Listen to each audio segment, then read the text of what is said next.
Okay, we're now going to take you to Winder, Georgia. Police officials are providing an update following that deadly school shooting. So let's listen in. Appreciate you being here. In coordination with the District Attorney Brad Smith, the GBI has arrested Colin Gray, age 54, in connection to the shooting here at Apalachee High School. Colin is Colt Gray's father that was arrested yesterday. He is charged with the following: 4 counts of involuntary manslaughter, 2 counts of second-degree murder, and 8 counts of cruelty to children. Mr. Gray, these charges stem from Mr. Gray knowingly allowing his son, Colt, to possess a weapon.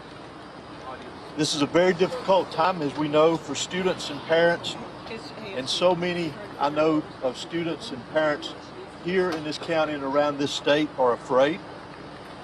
You all have likely seen reports of incidents of other students making threats today at various schools around our state.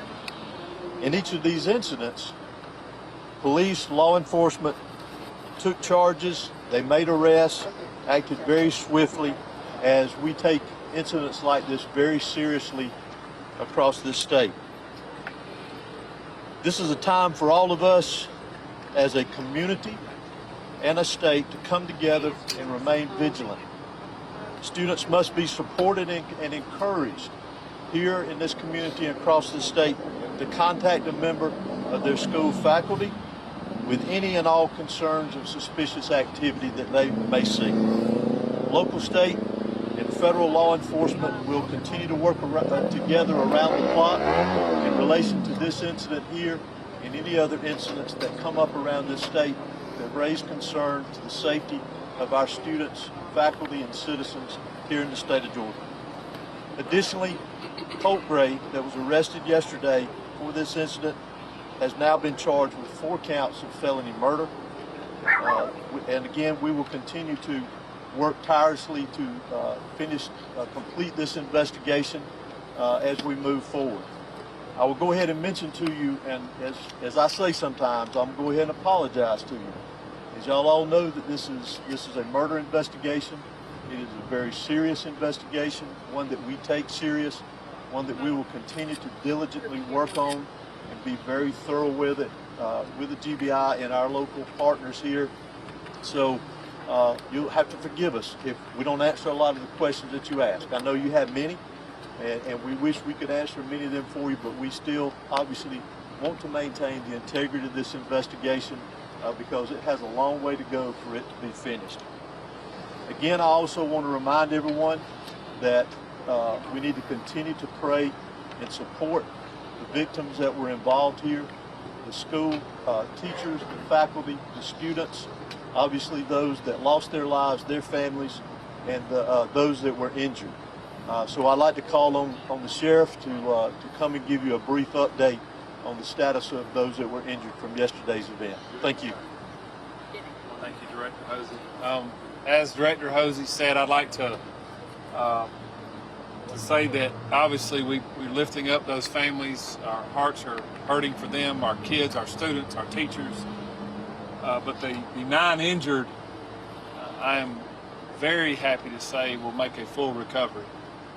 And that's a testament to the response that we had, in my opinion, response that medical staff responded with, in my opinion.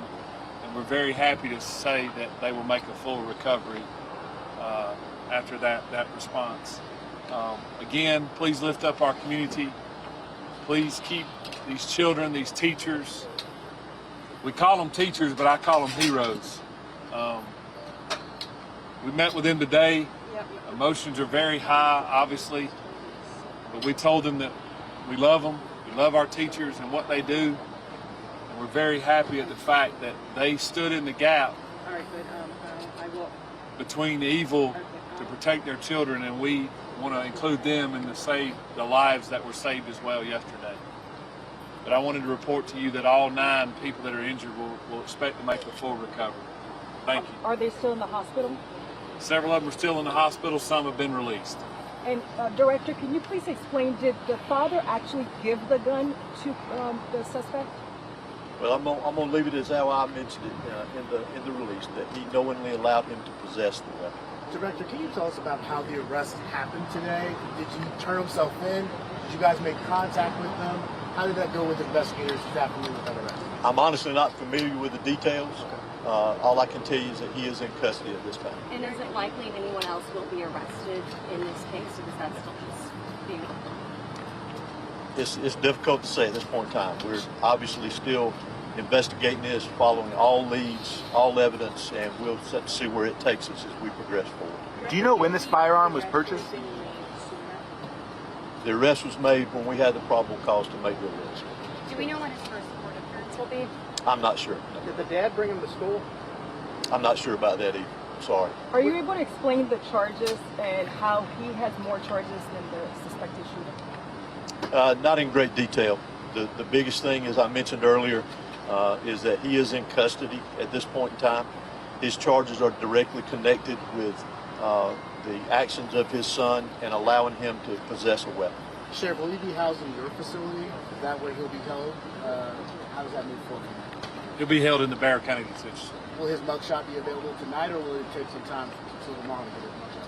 Depends on how long it takes us to book him, but if it's available, we can get that to y'all tonight. Sheriff, if not tomorrow. You said some good news that some have been released. Do you know the numbers of patients that are released, victims? I don't want to speak to that because I don't know the exact number, but I know that I want to just report that all 9 would make a full recovery and be able to leave the hospital. Direct. Do we know if there are mixed students and teachers or staff, or are they just students? I believe 2 were adult teachers, and the rest, which would be 7, would be students. Director, can you tell us whether there's precedent for charges like this? I'm sorry? Can you explain whether there's precedent in the state of Georgia as far as the GBI is concerned for the father or parent to be charged for the crime? I don't have any details on any history of it, but I would venture to say it's not something we... Can you tell us about the evidence that led to these charges? No, ma'am. That's part of the ongoing investigation. I apologize. Sheriff, after all this time with him being able to talk with investigators, you were pretty strong yesterday. We were saying this was an evil act. It's very sad, obviously, but looking back at what the 14-year-old's been able to say to investigators over the last 24 hours, can you reflect on just what this community is facing after what he allegedly did at this school? What we're facing, heartbreak. We're heartbroken. A young person brought a gun into a school, committed an evil act, and he took lives, and he injured many other people, not only physically but mentally. But I'm proud of Bexar County. I'm proud of our superintendent. I'm proud of these teachers. I'm proud of these schools. And I'm proud of where I live. And we'll get past this. You see behind me, up here on the hill, we got a vigil going on at our flagpole. I welcome you to go see those kids and those young people that are hurt. Director, can you please explain whether you're still expecting more charges? I think I answered that earlier. Our investigation is still ongoing, so we'll see where things go with our investigation, and I'll leave it at that. Thank you so much. That's all we have for tonight. Continue to follow GBI on X. Please monitor our Okay, we're just listening to authorities in Georgia explaining that they have now arrested the father of Colton Gray, so Colin Gray. They've arrested and charged him with 4 counts of involuntary manslaughter, 2 counts of second degree, and 8 counts of cruelty to children, and that is related to, they say, him knowingly allowing his son, Colton Gray, 14 years old, to possess a weapon that he used, they say, to kill 4 people in a high school. Steve Futterman has been listening in with us. Steve, this is not the first time that we have seen a parent in the United States charged with, murder related to actions that have been carried out by their children. But what stood out to you about what they were saying? Well, they held back on saying if he actually bought the gun for his son. There have been some reports, not confirmed by us, certainly, and not confirmed by any other news sources we're aware of, but there have been some suggestions that he actually bought the assault weapons to give to his son. All they would say at this news conference was that the guns were made available to him, that he allowed his son to have the guns. And that's what brings the cruelty to children, the charges of second-degree murder, and also the charges of involuntary manslaughter. So these are the reasons they're doing it. They will probably at some point, maybe in a court hearing, the first court appearance, describe in more detail what they believe in their mind is the accessibility that his son had with the guns. Were the guns bought for him? Were they just made available? Were the parents just not observant enough to protect their son from obtaining the guns? So there's going to be a number of facts that we still don't know quite yet. But this does show, as you said, that authorities in the U.S. are now looking more and more to see if parents played a role in their children getting weapons and taking action, in this case, in the school, killing 4 people. So the parents now are becoming more and more under scrutiny. We've seen that in the last couple of years. And as you mentioned, there have been other cases where parents have been accused and found guilty of not acting properly in the access that their children got to weapons like this. Yeah, that case, of course, was James and Jennifer Crumbly of Michigan. They were, as you say, they were charged, they were found guilty, and that provides police with some kind of precedent here in terms of, so it's maybe not surprising to see police taking a look at this avenue of investigation. Based on what we have seen before, where does this case go from here?